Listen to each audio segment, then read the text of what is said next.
In November 2023, a ghost from the Cold War era resurfaced.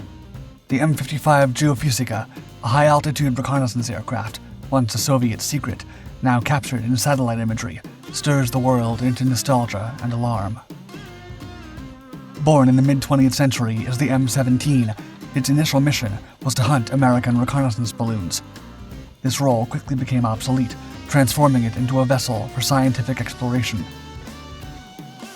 Years later, it evolved into the M-55, meant to help guide high-speed ballistic missiles. However, this role never materialized. Yet the aircraft's story was far from over. Cloaked in the guise of scientific missions, the M-55 remained shrouded in mystery, its true purpose a subject of speculation, never fully divorced from its reconnaissance roots.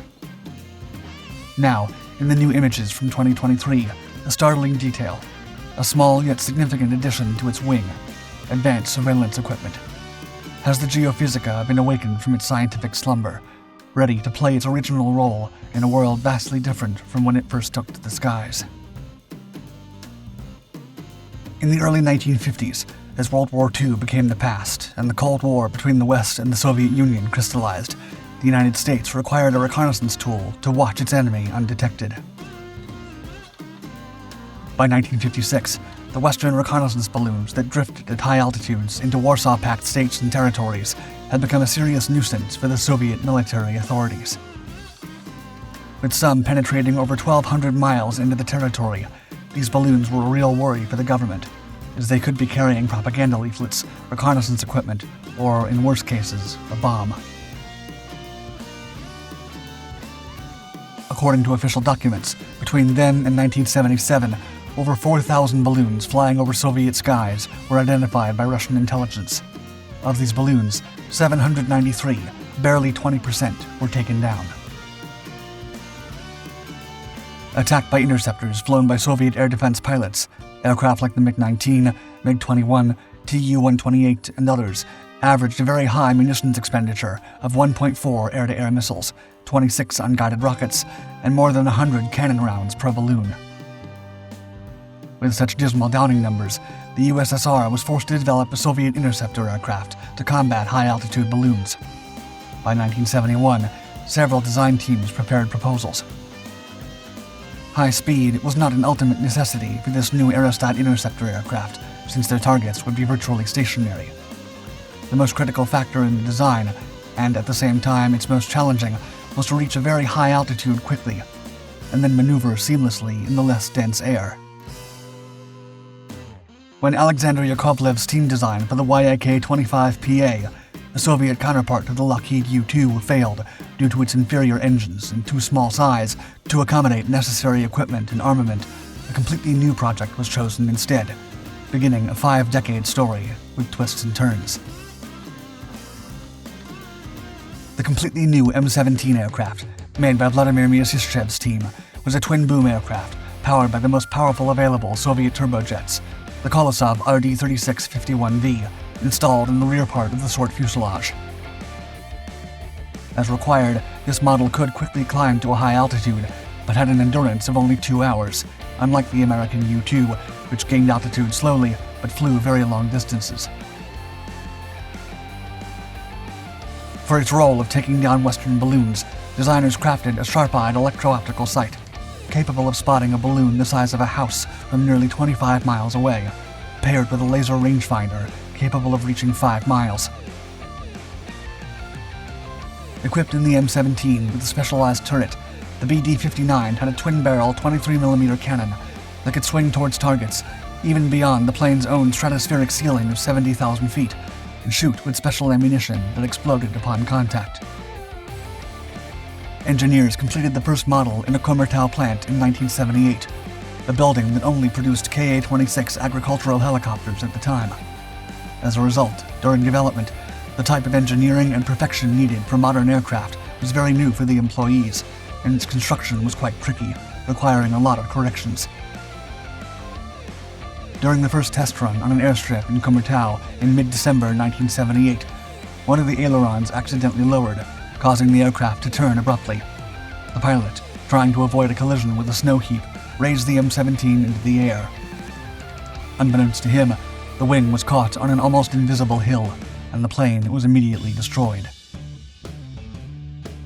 After this tragic crash, the aircraft production was transferred to another, more equipped plant in Smolensk. The second M-17 model was rolled out 3.5 years later, flying for the first time in May 1981.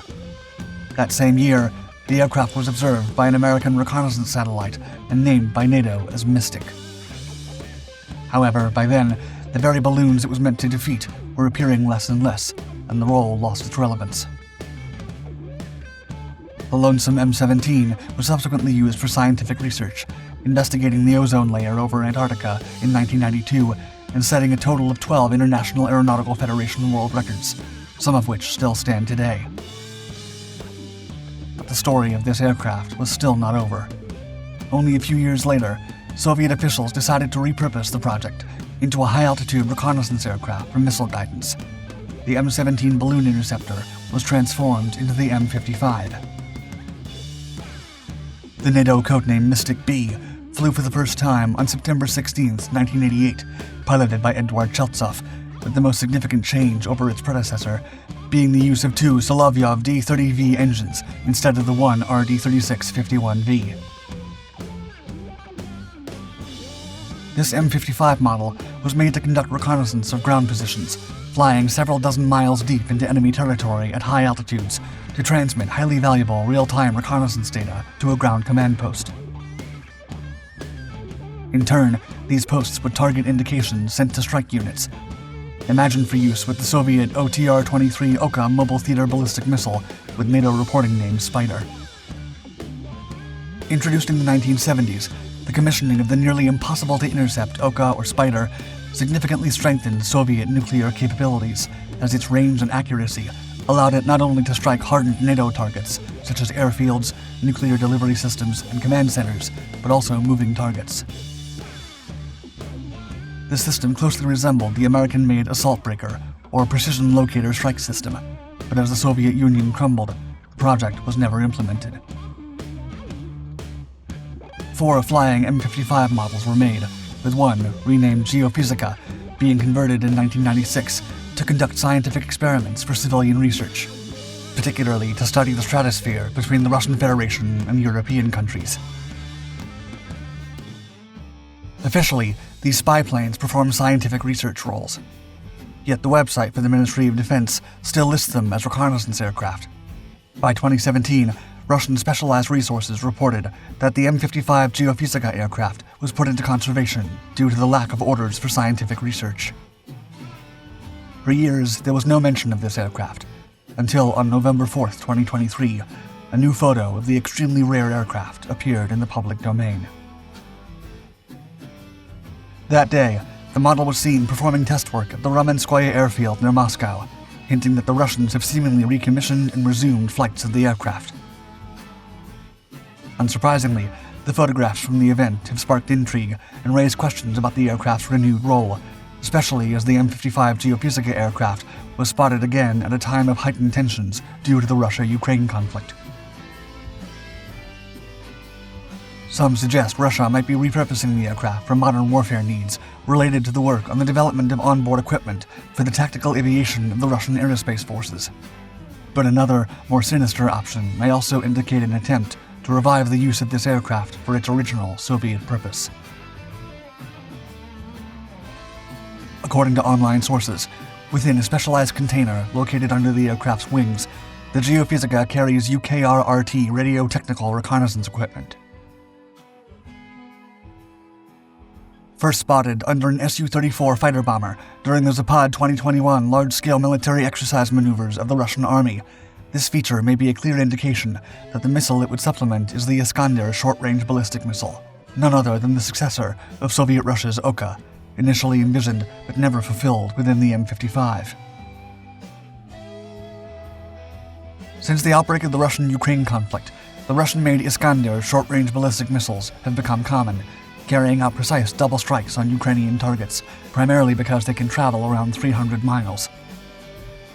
The models also have the potential capability to deploy nuclear warheads if necessary. If deployed together, the M-55 Geofizika may finally fulfill the role it was initially created for. This continuity shows a full-circle moment in aerial reconnaissance history. While the technology and geopolitical landscapes have changed, the sky remains a critical domain for intelligence and surveillance, whether by balloon or specialized aircraft like the M-55.